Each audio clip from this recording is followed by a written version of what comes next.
The rain was relentless that evening, hammering against the windows of the small, weathered house on Maple Street. Eleanor Grayson, 78 years old, stood in the living room, her hands trembling as she clutched a worn photograph of her late husband, Arthur. The room smelled of old wood and memories, decades of laughter, tears, and quiet evenings spent together. This was her home, the one she and Arthur had built from nothing, where they'd raised their son, Henry, and where she'd thought she'd breathe her last. But now, her daughter-in-law, Claire, stood before her, arms crossed, her face a mask of cold determination. "Get out, Eleanor," Claire said, her voice sharp as a blade. "This isn't your home anymore." Eleanor's heart stuttered. She looked at Henry, her only child, standing silently by the fireplace. His eyes were fixed on the floor, avoiding her gaze. "Henry," she whispered, her voice breaking. "You're letting this happen." Henry shifted uncomfortably, his jaw tight. "Mom, it's complicated. Claire's right. We need the space. You can't stay here." The words hit harder than the rain outside. Eleanor's knees buckled, but she steadied herself against the arm of the couch. This house wasn't just walls and a roof, it was her life. Every crack in the plaster, every scuff on the floorboards, told a story. She'd nursed Henry through fevers in this room, celebrated his first steps, mourned Arthur's passing. And now, they were casting her out like a stranger. Claire stepped forward, her lips pursed. "You've got until tomorrow morning. I've arranged a room at Sunset Pines. It's a nice facility. You'll be comfortable." Eleanor's eyes burned with tears she refused to let fall. Sunset Pines was a nursing home, a place where people went to fade away. She wasn't ready for that. She was old, yes, but her mind was sharp, her spirit unbroken. She wanted to scream, to demand answers, but the weight of betrayal silenced her. Instead, she nodded, her voice barely audible. "I'll go." That night, Eleanor packed a single suitcase. She folded her favorite cardigan, the one Arthur had bought her on their 20th anniversary, and tucked the photograph of him into her purse. As she zipped the bag shut, a memory surfaced, Arthur's voice, steady and warm, promising her they'd grow old together in this house. She'd kept her end of that promise. Why hadn't her family? By dawn, she stood at the front door, suitcase in hand. Claire was already up, her expression unreadable. Henry lingered in the hallway, still unable to meet her eyes. Eleanor didn't say goodbye. She stepped into the rain, her thin frame hunched against the cold, and walked toward the cab waiting to take her to Sunset Pines. The facility was clean but sterile, its beige walls and fluorescent lights a stark contrast to the warmth of her home. The staff were kind, but their smiles felt practiced, their words hollow. Eleanor's room was small, with a single window overlooking a parking lot.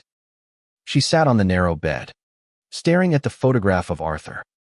"What do I do now?" she whispered to his image. His kind eyes seemed to answer, "Fight. Ellie. You've always fought." Days turned into weeks. Eleanor kept to herself, avoiding the bingo games and group activities. She spent her time thinking, planning. The hurt of Claire's words, "This isn't your home," gnawed at her, but so did a spark of defiance. She wasn't done yet. She'd built that house with Arthur, paid for it with their sweat and dreams. It was hers, legally and morally. Claire and Henry might have forgotten that, but she hadn't. One morning, while sifting through her few belongings, Eleanor found a letter from her old lawyer, Mr. Thompson. It was dated years ago, confirming that the house on Maple Street was still in her name. Arthur had insisted on it, a safeguard to ensure her security. Her heart raced as an idea took shape. She wasn't helpless. She had rights. And she had a plan. Eleanor called Mr. Thompson that afternoon. His voice was as warm as she remembered, though tinged with surprise. Eleanor, it's been years. What's this about the house? I need to know my options, she said, her voice steady for the first time in weeks. My son and his wife, they've pushed me out. But it's still my house, isn't it? Mr. Thompson confirmed it. The deed was in her name, and Henry and Claire had no legal claim unless she transferred it. Eleanor's mind churned. She could reclaim her home, but that wasn't enough. She wanted them to feel the sting of their betrayal, to understand what they'd taken from her. She wasn't just an old woman to be discarded, she was Eleanor Grayson, and she'd fought harder battles than this. Over the next few days, Eleanor worked with Mr. Thompson to draft a plan. She would sell the house not to strangers, but to a holding company she'd quietly establish. She'd become the landlord, leasing the house back to Henry and Claire at a steep price. If they wanted to stay, they'd pay for their cruelty. If they couldn't, they'd leave. Either way, she'd reclaim her power. The process was slow but deliberate. Eleanor used her savings to set up the company, naming it Grayson Holdings in honor of Arthur. She felt his presence guiding her, his quiet strength bolstering her own. By the time the paperwork was finalized, Eleanor was no longer the broken woman who'd left Maple Street. She was a force, ready to return. 2 months after leaving Maple Street, Eleanor stood outside her old home, her heart pounding with a mix of nerves and determination. The rain had stopped, but the air was heavy with the scent of wet grass and impending change. She wore a tailored coat, her silver hair neatly pinned, her posture straight despite her age.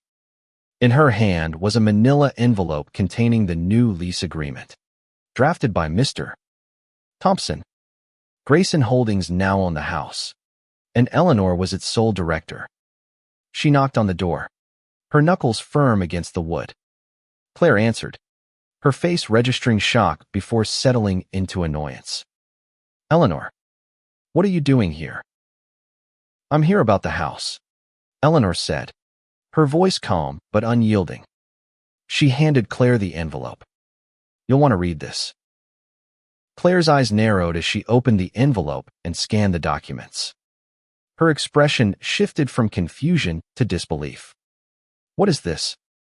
A lease. You can't be serious. I'm very serious, Eleanor replied. The house belongs to Grayson Holdings now. I'm the landlord. If you and Henry want to stay, you'll sign the lease and pay the rent. If not, you'll need to find somewhere else to live. Henry appeared behind Claire, his face pale. Mom, what's going on? You sold the house. I protected what's mine, Eleanor said, her eyes locking onto his. You made it clear this wasn't my home anymore. So I made sure it wasn't yours either unless you're willing to pay for it. Claire's voice rose, sharp and indignant. This is ridiculous. You can't just waltz in here and demand rent. We're family. Family. Eleanor's voice trembled, not with weakness, but with the weight of her pain. Family doesn't throw an old woman out of her own home. Family doesn't betray the person who raised them, loved them, gave them everything. You made your choice, Claire. Now I'm making mine. Henry stepped forward, his hands raised as if to calm the situation. Mom, please, let's talk about this. We didn't mean to hurt you. Didn't mean to. Eleanor's laugh was bitter. You stood there while she told me to get out. You let her pack me off to a nursing home. You didn't even say goodbye. Henry, my own son. The silence that followed was heavy, broken only by the distant hum of a neighbor's lawnmower. Claire clutched the lease, her knuckles white. How much is the rent? She asked, her voice tight. $3,000 a month, Eleanor said. Market rate for a house like this. First and last month's rent due up front, plus a security deposit. You have until the end of the week to decide. Claire's jaw dropped. $3,000. We can't afford that. Then you'll need to find somewhere else, Eleanor said, her tone final. She turned to leave, but paused, looking back at Henry. I raised you to be better than this. Henry, I hope you remember that someday. As she walked away, Eleanor felt a strange mix of triumph and sorrow. She'd taken back her power, but the cost was a fracture in the family she'd once held dear. She returned to her small apartment near Sunset Pines, not the nursing home, but a modest place she'd rented with her savings. It wasn't home, but it was hers, and that was enough for now.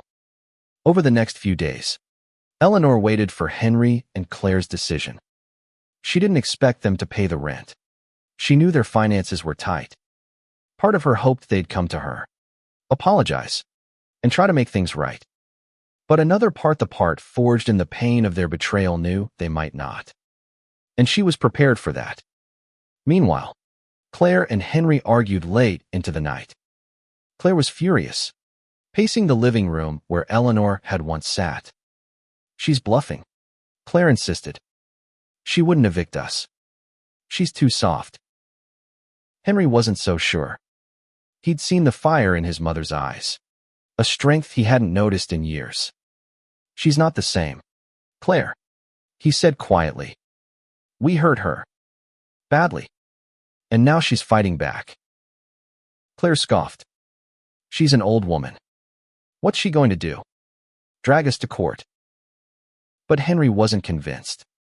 He remembered his mother's resilience, how she'd kept the family afloat after his father's death, how she'd always found a way to fix things. He began to wonder if they'd underestimated her. By the end of the week, Claire called Eleanor.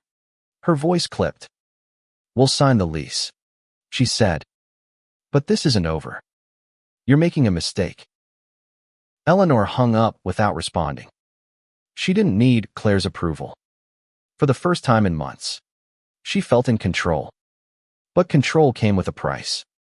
She missed Henry, not the man who'd stood silently as she was cast out, but the boy who'd once run to her with scraped knees and bright smiles. She wondered if that boy was still in there, buried under years of neglect and Claire's influence. As the first rent payment arrived, Eleanor deposited it into Grayson Holdings' account. She didn't need the money for herself to live simply, as always. But the funds would go toward something bigger, something Arthur would have approved of.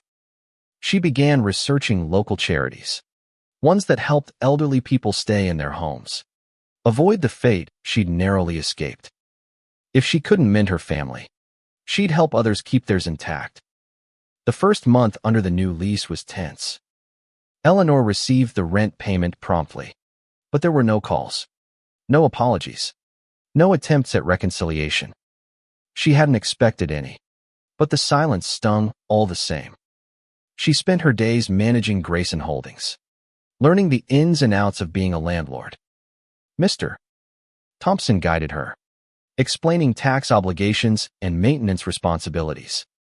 Eleanor was a quick study, her mind as sharp as ever, fueled by a purpose she hadn't felt in years. At night, she sat in her small apartment, sipping chamomile tea and staring at Arthur's photograph. I'm doing this for us, she whispered. For what we built. She imagined him smiling, proud of her courage. But the loneliness crept in, a quiet ache that no victory could erase. She missed her home, her garden, the creak of the porch swing. Most of all, she missed Henry, not the man he'd become, but the son she'd loved unconditionally. Meanwhile, at Maple Street, Claire chafed under the new arrangement. The rent was a strain, forcing her and Henry to cut back on expenses. She resented Eleanor's power, muttering about ungrateful old women and family betrayal. Henry, though, was quieter. He'd started noticing things, the way the house still smelled faintly of his mother's lavender soap, the worn spots on the stairs where she'd climbed countless times. Guilt began to gnaw at him, slow but persistent. One evening, Henry found an old photo album in the attic, tucked away in a box of his mother's things. He flipped through it, his chest tightening at images of his childhood, Eleanor pushing him on a swing, Arthur teaching him to ride a bike, the three of them laughing at a picnic. He hadn't realized how much his mother had sacrificed, how she'd held the family together after his father's death. And how had he repaid her? By standing aside while Claire pushed her out. He tried to talk to Claire about it, but she shut him down. "Don't start, Henry," she snapped. "Your mother made her choice. She's the one playing games, not us." But Henry wasn't so sure anymore. He started calling Eleanor, leaving voicemails she didn't return. "Mom, can we talk? I'm sorry. I didn't mean for things to get this bad." Each unanswered message deepened his regret. But Eleanor wasn't ready to forgive. Not yet. As the second month's rent approached, Claire began to push back. "We're not paying," she declared one night, slamming her laptop shut. "She can't enforce this. It's her house. Sure, but we're her family. She won't evict us." Henry frowned. "She might. Claire, you saw her. She's not backing down." "Then we'll fight her," Claire said, her eyes blazing. "We'll take her to court if we have to. She can't do this to us." Henry didn't respond. He was tired of the arguments, of the tension, of the person he'd become. He started spending more time away from home, walking the neighborhood, remembering the life he'd had before Claire's ambition and his own weakness had torn it apart. Eleanor, meanwhile, was building something new. She'd donated the first month's rent to a local charity that helped seniors with home repairs. The director, a kind woman named Maria, invited Eleanor to visit their community center. There, Eleanor met others her age, people who'd faced their own struggles but found strength in community. She began volunteering, sharing her story, helping others navigate legal issues with their homes. It wasn't her old life, but it was a purpose, and it filled the void left by her fractured family. One afternoon, Maria pulled Eleanor aside. "You're doing amazing work, Eleanor, but I can tell you're carrying something heavy. Want to talk about it?" Eleanor hesitated, then told her about Henry and Claire, the house, the lease. Maria listened, her eyes warm with understanding. "You're fighting for your dignity," she said, "but don't let it consume you. Sometimes, forgiveness is the strongest move you can make." Eleanor nodded, but forgiveness felt far away. She wasn't ready to let go of the hurt, not when Claire's words still echoed in her mind. "Get out. This isn't your home." Still, Maria's words planted a seed, one that would take time to grow.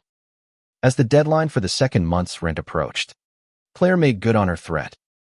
She sent Eleanor a letter, refusing to pay and demanding a renegotiation of the lease. "We're entitled to stay," the letter read. "This is our home, too."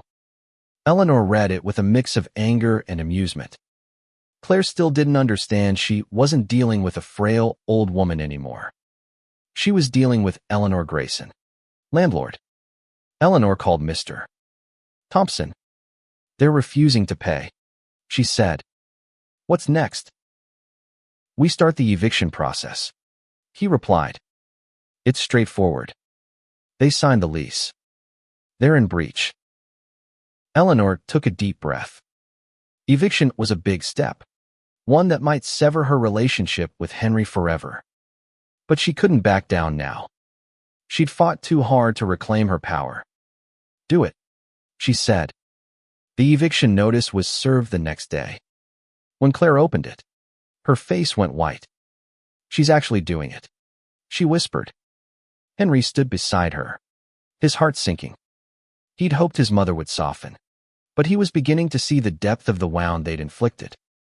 The eviction notice hung over Maple Street like a storm cloud. Claire was furious, pacing the house, her voice rising with every step.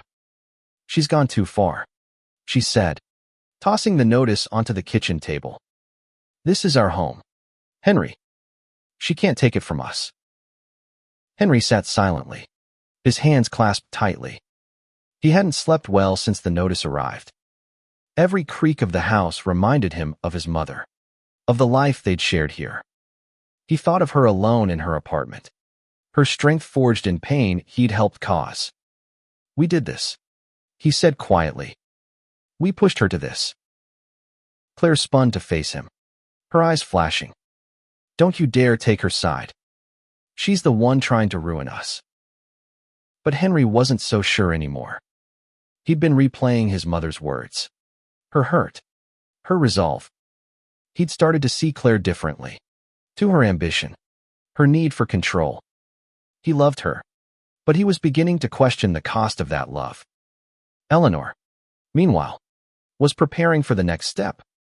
The eviction process was underway, but it was slow, and she knew Claire would fight it. Mr. Thompson warned her that Claire might countersue, claiming emotional distress or some other tactic to delay the inevitable. Eleanor was ready. She'd spent too long being underestimated, and she wasn't about to let Claire outmaneuver her. At the community center, Eleanor found solace in her volunteer work. She helped a woman named Ruth, a widow like herself, navigate a predatory lease that threatened to take her home. As they pored over documents together, Eleanor felt a sense of purpose she hadn't known since Arthur's death. She was making a difference, not just for herself, but for others. Ruth hugged her tightly after they won her case, tears in her eyes. "You're a godsend, Eleanor," she said. "I don't know what I'd have done without you." Those words stayed with Eleanor as she drove back to her apartment. They reminded her of who she was, not just a mother betrayed, but a woman who'd always fought for what was right. She began to wonder if there was a way to fight for her home and her son. Could she reclaim one without losing the other? Henry, meanwhile, made a decision. He couldn't keep avoiding his mother. One evening, he drove to her apartment, his heart pounding. He knocked, half expecting her to turn him away. When she opened the door, her face was unreadable, a mix of wariness and hope. "Mom," he said, his voice breaking. "I'm so sorry. I should have stood up for you. I should have stopped Claire." Eleanor's eyes softened, but she didn't invite him in. "Why now, Henry?" she asked. "Because of the eviction notice? Or because you mean it?" He swallowed hard. "I mean it. I was wrong. I let Claire convince me we needed the space, that you'd be better off at Sunset Pines. But I see it now. Mom, this is your home. It always was." Eleanor wanted to believe him, but trust was a fragile thing, and hers had been shattered. "Words aren't enough," she said. "You stood by while she threw me out. You didn't even call to check on me." Henry's face crumpled. "I know. I was weak. But I want to make this right. Please, tell me how." Eleanor studied him, searching for the boy she'd raised. "I don't know if you can," she said honestly. "But if you're serious, start by talking to Claire. She's the one driving this, and you know it." Henry nodded, his resolve hardening. He returned home and confronted Claire, his voice steady for the first time in months. "We need to pay the rent," he said, "or we need to leave. This is Mom's house, and we were wrong to take it from her." Claire's eyes widened. "You're siding with her? After everything we've built here?" "What we built?" Henry snapped. "This was Mom's home, Claire. Hers and Dad's. We were guests here, and we betrayed her." The argument escalated, voices echoing through the house that no longer felt like theirs. Claire refused to back down, insisting they fight the eviction in court. But Henry was done. He packed a bag and left, renting a small room in a boarding house nearby. He wasn't sure what came next, but he knew he couldn't stay in a home built on his mother's pain. Eleanor learned of Henry's departure through Mr. Thompson, who'd heard from a mutual acquaintance. She felt a pang of hope, but also fear. Henry was trying, but Claire was a wild card, and the eviction process was moving forward. If Claire fought it, the battle could drag on for months, draining them all. At the community center, Eleanor shared her dilemma with Maria. I want my son back, she admitted. But I can't let Claire win. Not after what she did. Maria nodded, her eyes kind but firm. You're fighting for your home, but you're also fighting for your heart. Don't lose sight of that. Henry's reaching out. That's a start. Maybe there's a way to hold your ground and still leave room for healing. Eleanor wasn't sure if healing was possible, but she agreed to meet Henry again. This time, she'd listen, but she wouldn't yield. Not yet. Eleanor met Henry at a small cafe near her apartment, a neutral space where neither felt at home. The air smelled of coffee and fresh pastries, but the tension between them was palpable. Henry looked tired, his eyes shadowed with guilt. Eleanor sat across from him, her hands folded, waiting for him to speak. I left Claire, he said finally. Not forever. Maybe. But for now. I couldn't stay in that house, knowing what we did to you. Eleanor's heart stirred, but she kept her expression guarded. Leaving her doesn't fix what happened. Henry, it doesn't erase the fact that you let her push me out. I know, he said, his voice raw. I failed you, Mom. I failed Dad, too. I keep thinking about what he'd say if he saw me now. He'd be ashamed. The mention of Arthur softened Eleanor's resolve, if only slightly. She could almost hear her husband's voice, urging her to find a way forward. What do you want, Henry? She asked. Really want? I want to make this right, he said. I want you back in the house. It's yours. It always was. I'll talk to Claire. Convince her to leave if she won't pay the rent. Or I'll help you fight her in court. Eleanor studied him, searching for sincerity. She saw it in his eyes, the same eyes that had once looked to her for comfort. But trust was a long road, and they were only at the beginning. I'll think about it, she said. But I'm not stopping the eviction. Claire made her choice, and so did you. Now you both live with the consequences. Henry nodded, accepting her terms. I'll keep trying, Mom. I promise. Back at Maple Street, Claire was unraveling. Without Henry, the house felt too big, too empty. She'd underestimated Eleanor, assuming the old woman would fold under pressure. Now, faced with eviction, she was scrambling. She called lawyers, but most told her the case was weak. Eleanor held the deed, and the lease was airtight. Claire's anger turned to desperation. She couldn't afford the rent alone, and she wasn't ready to admit defeat. One night, Claire drove to Eleanor's apartment, unannounced. Eleanor opened the door, surprised but composed. What do you want, Claire? I want to talk, Claire said, her voice tight. This has gone too far. You're tearing our family apart. Eleanor's laugh was sharp. I'm tearing it apart. You told me to get out of my own home. You packed me off to a nursing home like I was garbage. Don't talk to me about family. Claire's face flushed. I was trying to protect my family. Henry and I needed space. A future. You were in the way. In the way? Eleanor's voice trembled with anger. That house is my life, Claire. My memories. My love. My husband's dreams. You took that from me, and now you're paying the price. Claire's eyes filled with tears, but Eleanor wasn't moved. She'd seen too much to believe in Claire's remorse. Sign the lease or leave, Eleanor said. That's your choice. Claire left without another word, but the encounter left Eleanor shaken.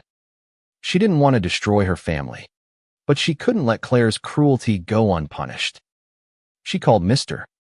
Thompson the next day, confirming that the eviction process would continue. No negotiations, she said. They had their chance. At the community center, Eleanor threw herself into her work, finding strength in helping others. She organized a workshop on property rights for seniors, sharing her story to empower others. The attendees listened, rapt, as she described her fight to reclaim her home. "You're never too old to stand up for yourself," she told them. "Don't let anyone tell you otherwise." Her words inspired her as much as they did her audience. She began to see her fight not just as personal, but as a stand for every older person pushed aside, dismissed, or forgotten. She donated another month's rent to the charity, funding a program to help seniors stay independent. It felt right, like a piece of Arthur's legacy living on. Henry kept his promise, calling regularly, leaving messages when she didn't answer. He was working odd jobs to save money, determined to prove his sincerity. One day, he sent her a letter, not an email, but a handwritten note, like the ones he'd written as a child. "I'm sorry, Mom," it read.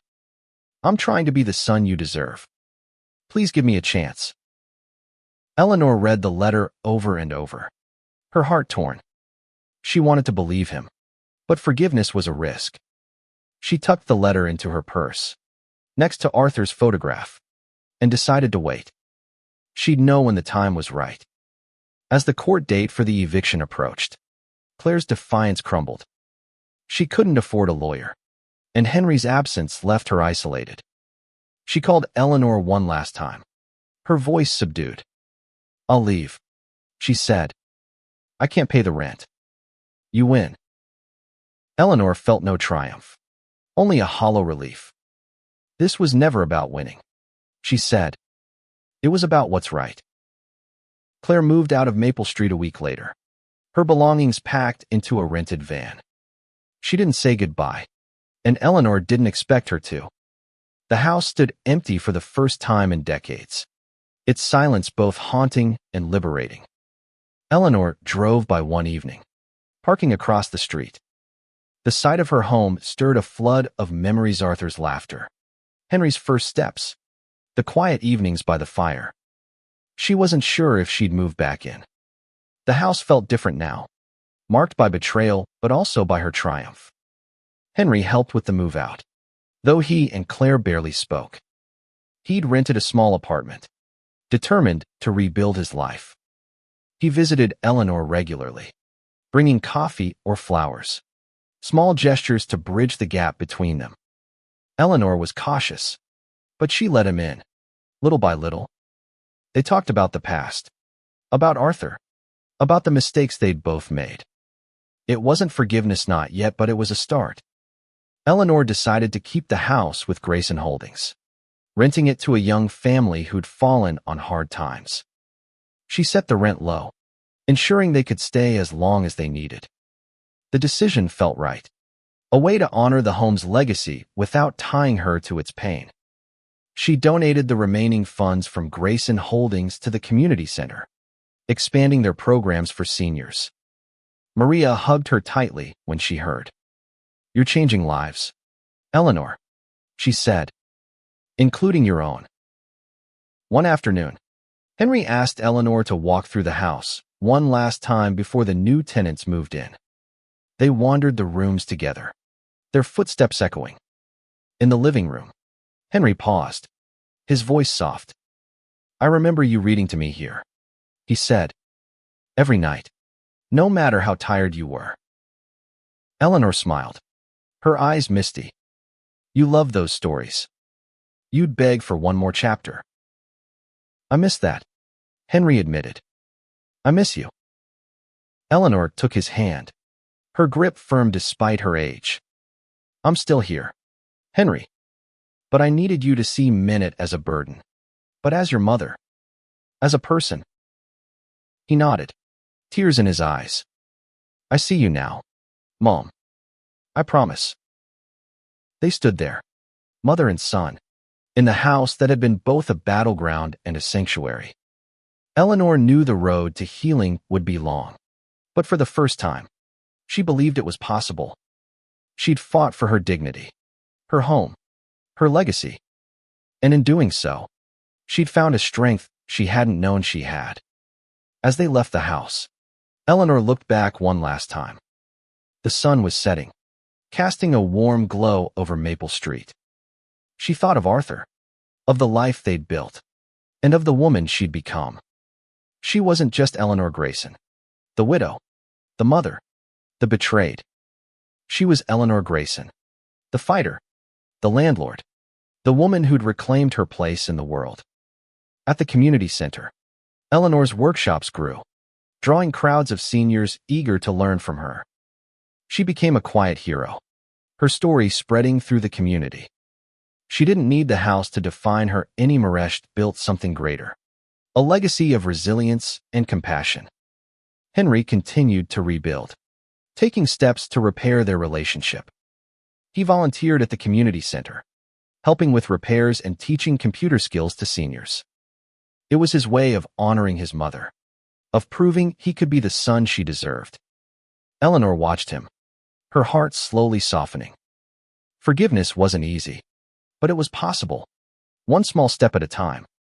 As winter settled over the city, Eleanor sat in her apartment, Arthur's photograph beside her.